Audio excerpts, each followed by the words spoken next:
કેમ છો વિદ્યાર્થી મિત્રો? કમ્પ્યુટર વિષયના વિડિયો લેક્ચર સિરીઝમાં આપનું હાર્દિક સ્વાગત છે.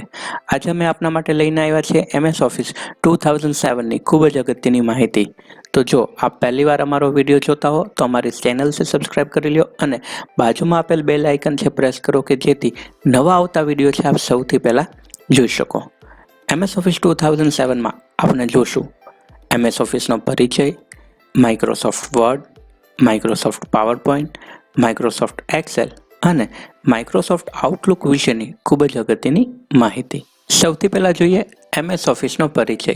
MS ઓફિસ એ માઇક્રોસોફ્ટ કંપની દ્વારા તૈયાર કરવામાં આવેલ એક સોફ્ટવેર પેકેજ છે. મિત્રો, આ એક લાઇનમાં બે પ્રશ્ન છે આવી ગયા. સૌથી પહેલો પ્રશ્ન, MS ઓફિસ એ કઈ કંપની દ્વારા તૈયાર કરેલ છે? તો જવાબ સૌથી પહેલા લખી શકો માઇક્રોસોફ્ટ. બીજું, MS ઓફિસ છે શું? તો MS ઓફિસ છે એ સોફ્ટવેર પેકેજ છે. આ સોફ્ટવેર પેકેજમાં અલગ અલગ સોફ્ટવેર જેવા કે વર્ડ, એક્સેલ, પાવરપોઈન્ટ, આઉટલુક જેવા રોજિંદા ઓફિસ વપરાશમાં આવતા સોફ્ટવેરનો સમાવેશ કરવામાં આવે છે. માઇક્રોસોફ્ટ ઓફિસના અલગ અલગ વર્ઝન અહીં આપ જોઈ શકો, જેમાં MS ઓફિસ 2003, 2007, 2010, 2013 અને 2016 કે જે હાલનું લેટેસ્ટ વર્ઝન છે. તો MS ઓફિસનું લેટેસ્ટ વર્ઝન થશે 2016 અને આપણે જેનો અભ્યાસ કરવાનો છે એ છે 2007. બીજી જે માહિતી છે એ MS ઓફિસમાં કયા સોફ્ટવેર છે આવે છે. તો આપણે કહી શકીએ MS ઓફિસમાં Word, Excel, PowerPoint, Outlook, Access, OneNote વગેરે જેવા સોફ્ટવેર આવે છે. હમણાં લેવાયેલી GMC ક્લાર્ક 2018માં આ પ્રશ્ન છે પૂછાઈ ગયો કે MS ઓફિસમાં કયા સોફ્ટવેરનો સમાવેશ કરવામાં આવતો નથી. તો એમાં સાચો જવાબ હતો રાઇટર. તો આ પ્રશ્ન પણ આપણા માટે ખૂબ ઉપયોગી નીવડી શકે. એટલા માટે આપણે MS ઓફિસમાં જે સોફ્ટવેર છે એના નામ છે યાદ રાખીશું. મિત્રો, હવે સમજીએ માઇક્રોસોફ્ટ વર્ડ. માઇક્રોસોફ્ટ વર્ડનો ઉપયોગ કોઈપણ સરકારી કચેરી અથવા અન્ય સંસ્થામાં પત્ર વ્યવહાર, રજા અંગેની અરજી તથા કોઈપણ જરૂરી ડોક્યુમેન્ટ બનાવવા માટે થાય છે. માઇક્રોસોફ્ટ વર્ડ શરૂ કરવાની બે પદ્ધતિ છે. પ્રથમ પદ્ધતિમાં આપણે સ્ટાર્ટ બટન પર ક્લિક કરવાની રહેશે. ત્યારબાદ અહીં ઓલ પ્રોગ્રામ્સમાં જવાનું રહેશે. ઓલ પ્રોગ્રામ્સમાં આપણે માઇક્રોસોફ્ટ ઓફિસ પર ક્લિક કરવાની રહેશે. માઇક્રોસોફ્ટ ઓફિસ પર ક્લિક કરવાથી માઇક્રોસોફ્ટ ઓફિસના બધા સોફ્ટવેર છે ઓપન થઈ જશે અને એમાં વર્ડ 2007 પર ક્લિક કરવાથી વર્ડ છે શરૂ થશે. અહીં આગળ આપ વર્ડ 2007 છે એ જોઈ શકો. બીજી પદ્ધતિ, સૌથી પહેલા વિન્ડો R ની મદદથી આપણે રન મેનુ છે ઓપન કરીશું. અહીં રન મેનુમાં આપણે WINWORD એટલે કે વિનવર્ડ છે લખીશું. વિનવર્ડ લખ્યા બાદ આપણે એન્ટર આપવાનું રહેશે. એન્ટર આપવાથી વર્ડ છે શરૂ થઈ જશે. અહીં આગળ આપ વર્ડ છે જોઈ શકો. હવે આપણે સમજીએ વર્ડ વિશેની ખૂબ જ અગત્યની માહિતી. સૌથી પહેલા અહીં આગળ આપ એક ઓફિસ બટન છે એ જોઈ શકો. આ જે ઓફિસ બટન છે એ અહીં આગળ ન્યૂ, ઓપન, સેવ એવી ફેસિલિટી પ્રોવાઈડ કરે છે. એટલે કે આપણે કહી શકીએ કે ઓફિસ બટન છે એ ફાઇલ મેનુ તરીકે કાર્ય કરે છે. ઓફિસ મેનુ પછી અહીં આગળ આપ ક્વિક એક્સેસ ટૂલ બાર છે એ જોઈ શકો. એમાં વધારો ઘટાડો કરવો હોય તો અહીં આગળ ઓપ્શન છે આપેલ છે. ત્યારબાદ અહીં આગળ ટાઇટલ બારમાં સૌથી અગત્યની જે બાબત છે એ છે ફાઇલનું ડિફોલ્ટ નામ. ફાઇલનું ડિફોલ્ટ નામ document1 છે લખેલું હોય છે અને બાજુમાં માઇક્રોસોફ્ટ વર્ડ એટલે કે સોફ્ટવેરનું નામ પણ લખેલું હોય છે. ત્યારબાદ અહીં આગળ કોર્નરમાં આપ મિનિમાઇઝ, રિસ્ટોર ડાઉન અને ક્લોઝ બટન છે એ જોઈ શકો. ટાઇટલ બાર પછી તરત જ આપ મેનુ બાર છે જોઈ શકો. અહીં આગળ મુખ્યત્વે home, insert, page layout, reference, mailing, review અને વ્યૂ એમ 7 મેનુ છે આવેલા હોય છે અને ફાઇલ મેનુ સહિત વર્ડમાં 8 મેનુ છે થશે. તો મિત્રો અહીં આગળ 2 અગત્યના પ્રશ્ન છે બનશે. પ્રશ્ન નંબર 1, વર્ડમાં કેટલા મેનુ હોય? તો જવાબ સ્વરૂપે લખી શકીએ 8. પ્રશ્ન 2, વર્ડમાં મેનુ બારમાં કેટલા મેનુ હોય? તો જવાબ સ્વરૂપે લખી શકીએ 7. હવે આપણે સમજીએ દરેક મેનુ ડિટેલમાં. સૌથી પહેલા આપણે જોઈએ હોમ મેનુ. હોમ મેનુમાં અહીં આગળ સૌથી પહેલા આપણે જોઈએ ફોન્ટ વિકલ્પ. ફોન્ટ મેનુમાં ડિફોલ્ટ જે ફોન્ટ છે એ છે કેલિબ્રી બોડી અને એની જે સાઇઝ છે એ છે 11. અહીં આગળ આપણે ક્લિક કરશું તો આપણે 8 થી 72 સુધીની સાઇઝ છે જોઈ શકીએ. એટલે કે વર્ડમાં 8 થી 72 સુધીના ફોન્ટ છે એ મેનુ બારમાં થઈ શકે. અહીં આગળ ફોન્ટની સાઇઝ વધારવા માટે, અહીં આગળ ફોન્ટની સાઇઝ ઘટાડવા માટેનો વિકલ્પ છે આપેલો છે. આને છે કહેવામાં આવશે ક્લિયર ફોર્મેટિંગ. અહીં આગળ જે વિકલ્પ છે એ છે બોલ્ડ અને બોલ્ડ માટેનો શોર્ટકટ છે Ctrl+B. ત્યારબાદ છે ઇટાલિક્સ અને ઇટાલિક્સ માટેનો શોર્ટકટ છે Ctrl+I. અહીં આગળ આપ યુ એટલે કે અંડરલાઇન વિકલ્પ જોઈ શકો અને એનો શોર્ટકટ થશે Ctrl+U. ત્યારબાદ કોઈ પણ શબ્દ પર આડી લાઈન કરવી હોય તો એના માટે છે સ્ટ્રાઇક થ્રુ. આપેલ શબ્દમાં નીચેના ભાગે લખવું હોય તો એને કહેવામાં આવશે સબસ્ક્રિપ્ટ અને કોઈ પણ શબ્દમાં ઉપરના ભાગે લખવું હોય તો એને કહેવામાં આવશે સુપરસ્ક્રિપ્ટ. અહીં આગળ જે છે એ છે ચેન્જ કેસ. આને આપણે હાઇલાઇટ છે કહીએ છીએ અને આને ફોન્ટ કલર છે કહેવામાં આવે છે. તો આટલી જે બાબત થઈ એ ફોન્ટ મેનુની અગત્યની બાબત છે થઈ. આમાંથી ઘણા પ્રશ્નો પરીક્ષામાં પૂછાય છે, જેમ કે ડિફોલ્ટ ફોન્ટ કયા હોય છે તો કે કેલિબ્રી બોડી, ફોન્ટની ડિફોલ્ટ સાઇઝ કેટલી હોય છે તો કે 11, બોલ્ડ માટેનો શોર્ટકટ, ઇટાલિક્સ માટેનો શોર્ટકટ વગેરે. ત્યારબાદ અહીં આગળ આપણે જોઈએ તો છે એ છે પેરેગ્રાફ મેનુ. પેરેગ્રાફ વિકલ્પની અંદર સૌથી પહેલા જોઈએ તો અહીં આગળ આપ બુલેટ છે જોઈ શકો, ત્યારબાદ નંબરિંગ જોઈ શકો, મલ્ટી લેવલ્સ બુલેટ જોઈ શકો અને ઘણી માહિતી છે જોઈ શકો. અગત્યની જે બાબત છે એ છે અહીંયા આગળ પહેલું જે છે એને લેફ્ટ અલાઇનમેન્ટ છે કહેવામાં આવે અને એનો શોર્ટકટ છે Ctrl+L. બીજું અલાઇનમેન્ટ છે એ છે સેન્ટર અલાઇનમેન્ટ અને એનો શોર્ટકટ છે Ctrl+E. ત્રીજું જે અલાઇનમેન્ટ છે એ છે રાઇટ અલાઇનમેન્ટ અને એનો શોર્ટકટ છે Ctrl+R. અને ચોથું જે અલાઇનમેન્ટ છે એ છે જસ્ટિફાય અને એનો શોર્ટકટ છે Ctrl+J.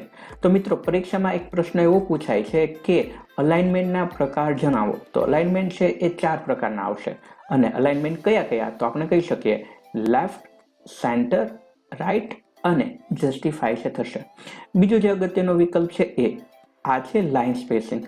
ડિફોલ્ટ લાઇન સ્પેસિંગ કઈ હોય છે તો કે ડિફોલ્ટ લાઇન સ્પેસિંગ હોય છે 1.15 અને અહીંયા આગળ જે છે એ છે પેરેગ્રાફ કલર અથવા તો એને કહી શકો શેડિંગ અને આ જે છે એ બોર્ડરનો વિકલ્પ છે આપે છે. અહીં આગળ છેલ્લેની બાજુ આપણે જોશું તો અહીં આગળ આપણે ફાઇન્ડ, રિપ્લેસ અને સિલેક્ટ છે જોઈ શકીએ. ફાઇન્ડનો શોર્ટકટ છે Ctrl+F. ફાઇન્ડમાં આપણે બીજું ગો ટુ વિકલ્પ પણ જોઈ શકીએ. રિપ્લેસ છે તો એનો શોર્ટકટ થશે Ctrl+H અને બીજો જે વિકલ્પ છે એ છે સિલેક્ટ માટેનો. અને અહીંયા આગળ આવીએ ડાબી બાજુ કોર્નરમાં તો અહીંયા આગળ એક વિકલ્પ છે એ છે ક્લિપબોર્ડ. ક્લિપબોર્ડની અંદર મુખ્યત્વે પેસ્ટ, કટ, કોપી અને ફોર્મેટ પેઇન્ટર માટેના વિકલ્પો હોય છે. અહીં ક્લિપબોર્ડ પર આપણે ક્લિક કરશું તો અહીં આગળ આપણે એક મેનુ છે એ ઓપન થયેલું જોઈ શકશું. અહીં આગળ આપણે કોઈ પણ લખાણ છે લખીએ, માનો કે હું ABC છે લખું છું અને એને હું સિલેક્ટ કરીને Ctrl+C આપીશ તો તમે અહીં આગળ જોઈ શકશો કે કોપી કરેલું લખાણ છે એ ક્યાં આગળ આવશે તો કે કોપી કરેલું લખાણ છે એ ક્લિપબોર્ડમાં આવશે અને ક્લિપબોર્ડની ક્ષમતા છે કેટલી છે તો અહીં આગળ આપ જોઈ શકો 24ની ક્ષમતા દર્શાવે છે. તો પરીક્ષામાં પ્રશ્ન ઘણી વખત પૂછાય છે કે ક્લિપબોર્ડમાં કેટલા અક્ષર સુધીનું લખાણ તમે સાચવી શકો તો ક્લિપબોર્ડ છે એની કેપેસિટી થશે 24ની. તો મિત્રો આ જે બાબત થઈ એ થઈ આપણે હોમ મેનુની. હોમ મેનુની માહિતી જોયા બાદ હવે આપણે જોઈએ ઇન્સર્ટ મેનુ વિશેની અગત્યની માહિતી. ઇન્સર્ટ મેનુમાં મુખ્યત્વે પેજ વિશેની માહિતી હશે, એટલે કે કવર પેજ, બ્લેન્ક પેજ જેવી કોઈ માહિતી ઉમેરવી હોય તો અહીં આગળ આવશે. ટેબલ ઉમેરવાનો વિકલ્પ છે એ ઇન્સર્ટ મેનુમાં આવે. પરીક્ષામાં એવો પ્રશ્ન પૂછાય કે ટેબલ મેનુ કયા વિકલ્પમાં આવશે અથવા તો કયા મેનુમાં આવે તો આપણે લખી શકીએ ઇન્સર્ટ મેનુમાં. ત્યારબાદ અહીં આગળ આ picture, clip art, shape, smart art અને ચાર્ટ છે જોઈ શકો. ત્યારબાદ જે ઓફિસ ઉપયોગી જે માહિતી છે એ છે હેડર, ફૂટર અને પેજ નંબર. તો ઇન્સર્ટ મેનુની અંદર આપણે હેડર, ફૂટર અને પેજ નંબર છે જોઈ શકીએ. બાકી અગત્યની જે માહિતી ઉમેરવી હોય તો એ text box, quick art, word art વગેરેમાં છે આવે છે. અહીંયા આગળ આપ અલગ અલગ વિકલ્પ છે જોઈ શકો. અને સૌથી છેલ્લે જે છે એ છે ઇક્વેશન અને સિમ્બોલ. તો ઇન્સર્ટ મેનુમાં આટલા વિકલ્પો છે એ આવશે. Page layout. પેજ લેઆઉટ વિકલ્પનો ઉપયોગ મુખ્યત્વે પેજના સેટિંગ, જેમ કે આજુબાજુમાં છોડવામાં આવતી જગ્યા, પેજને ઊભું રાખવું છે કે આડું રાખવું છે, પેજની સાઇઝ વગેરે જેવા સેટિંગ માટે થાય છે. તો ચલો શરૂ કરીએ page layout menu. Page layout મેનુમાં અહીં મુખ્યત્વે આપ જોઈ શકો થીમ. થીમમાં કલર્સ, ફોન્ટ, ઇફેક્ટ જેવી બાબતો આવેલી હોય છે. ત્યારબાદ સૌથી અગત્યનો જે વિકલ્પ છે એ છે પેજ સેટઅપ. પેજ સેટઅપમાં સૌથી પહેલા છે માર્જિન. માર્જિન એટલે શું થાય તો કે આપેલ પેજમાં ડાબે, જમણે, ઉપર અને નીચેની બાજુ જે જગ્યા છોડવામાં આવે એને કહેવામાં આવશે માર્જિન. અહીં આગળ આપ ક્લિક કરશો તો આપ જોઈ શકો કે નોર્મલ છે એ ડિફોલ્ટ માર્જિન છે અને એમાં દરેક બાજુએ 2.54 સેન્ટીમીટર અથવા તો 1 ઇંચ જેટલી જગ્યા છે છોડેલી હોય છે. તો અહીં આગળ એક પ્રશ્ન બની શકે કે વર્ડમાં ડિફોલ્ટ માર્જિન કયું હોય છે? તો જવાબ છે નોર્મલ. અને ડિફોલ્ટ માર્જિનનું માપ શું હોય છે? તો આપણે કહી શકીએ 1 ઇંચ ઓર 2.5 સેન્ટીમીટર. ત્યારબાદ બીજો જે અગત્યનો વિકલ્પ છે એ છે ઓરિએન્ટેશન. ઓરિએન્ટેશન એટલે કે શું થશે? ઓરિએન્ટેશન એટલે કે થશે પેજને ઊભું રાખીને લખવું છે કે આડું રાખીને. અહીં ક્લિક કરશો તો આપ મુખ્યત્વે બે વિકલ્પ, પોર્ટ્રેટ એટલે કે પેજ ઊભું રાખી શકો અને લેન્ડસ્કેપ એટલે કે પેજ આડું રાખી શકો. આ છે જોઈ શકો. વિદ્યાર્થી મિત્રો, એક્ઝામમાં ઓરિએન્ટેશનના પ્રશ્નો ઘણી વખત પૂછાય છે. પ્રશ્ન છે આ રીતે પૂછાઈ શકે, ઓરિએન્ટેશન કેટલા પ્રકારના હોય? સાચો જવાબ છે 2. ક્યાં ક્યાં? તો કે પોર્ટ્રેટ અને લેન્ડસ્કેપ. ત્યારબાદ અગત્યની જે માહિતી છે એ છે સાઇઝ. પેજની ડિફોલ્ટ સાઇઝ A4 હોય છે અને ઇન્ડિયામાં આપણે A4 સાઇઝના પેજનો મુખ્યત્વે ઉપયોગ કરીએ છીએ. ત્યારબાદ છે કોલમ. કોલમનો ઉપયોગ આપેલ લખાણને એક લાઇનમાં, અલગ અલગ 2 લાઇનમાં, 3 લાઇનમાં વગેરે જેવી જગ્યાએ થાય છે. ત્યારબાદ છે બ્રેક. બ્રેકનો ઉપયોગ મુખ્યત્વે પેજ બ્રેક અને કોલમ બ્રેક એટલે કે અડધા લખાયેલા પેજમાંથી બીજા પેજમાં જવું હોય તો અને અડધી લખાયેલી કોલમમાંથી બીજી કોલમમાં જવું હોય તો કોલમ બ્રેકનો ઉપયોગ કરવામાં આવે છે. આ સિવાય લાઇન નંબર છે અને અહીંયા આગળ આપ હાઇફનેશન છે જોઈ શકો. હાઇફનેશન એટલે કે કોઈ મોટો શબ્દ 2 લાઇનમાં લખાયેલો હોય તો એમાં વચ્ચેની બાજુ એક નાની ડેશ કરવામાં આવેલી હોય. આ ડેશ એટલે બીજું કંઈ નહીં પણ એને હાઇફનેશન છે કહેવામાં આવે છે. ત્યારબાદ જોઈએ પેજ બેકગ્રાઉન્ડ. પેજ બેકગ્રાઉન્ડ એટલે કે પેજના પાછળના ભાગે જે લખાણ અથવા તો બીજા ઓપ્શન માટે પેજ બેકગ્રાઉન્ડ વિકલ્પનો ઉપયોગ કરવામાં આવે છે. સૌથી પહેલા આપેલું છે વોટરમાર્ક. વોટરમાર્ક એટલે કે શું થાય તો કે ઘણી જગ્યાએ તમે જોયું હશે કે પાછળના ભાગે ઇન્સ્ટિટ્યૂટનું નામ લખેલું હોય, સંસ્થાનું નામ લખેલું હોય અથવા સંસ્થાનો લોગો છે મૂકેલો હોય. એના માટે વોટરમાર્કનો ઉપયોગ કરવામાં આવે છે.